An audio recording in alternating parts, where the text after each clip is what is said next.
شادی کی تقریب میں ایک صاحب اپنے جاننے والے آدمی کے پاس جاتے ہیں اور پوچھتے ہیں کیا آپ نے مجھے پہچانا؟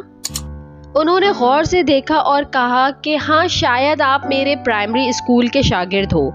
کیا کر رہے ہو آج کل؟ شاگرد نے جواب دیا کہ میں بھی آپ کی طرح اسکول ٹیچر ہوں اور ٹیچر بننے کی یہ خواہش مجھ میں آپ ہی کی وجہ سے پیدا ہوئی۔ استاد نے پوچھا اچھا وہ کیسے؟ شاگرد نے جواب دیا آپ کو یاد ہے کہ ایک بار کلاس کے ایک لڑکے کی بہت خوبصورت گھڑی چوری ہو گئی تھی اور وہ گھڑی میں نے چرائی تھی۔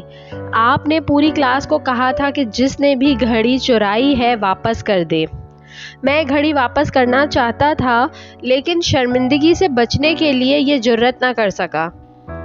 آپ نے پوری کلاس کو دیوار کی طرف منہ کر کے آنکھیں بند کر کے کھڑے ہونے کا حکم دیا اور سب کی جیبوں کی تلاشی لی اور میری جیب سے گھڑی نکال کر بھی میرا نام لیے بغیر وہ گھڑی اس کے مالک کو دے دی اور مجھے کبھی اس عمل پر شرمندہ نہ کیا۔ میں نے اسی دن سے استاد بننے کا تہیہ کر لیا تھا۔ استاد نے کہا کہ کہانی کچھ یوں ہے کہ تلاشی کے دوران میں نے بھی اپنی آنکھیں بند کر لی تھیں اور مجھے بھی آج ہی پتہ چلا ہے کہ وہ گھڑی آپ نے چرائی تھی۔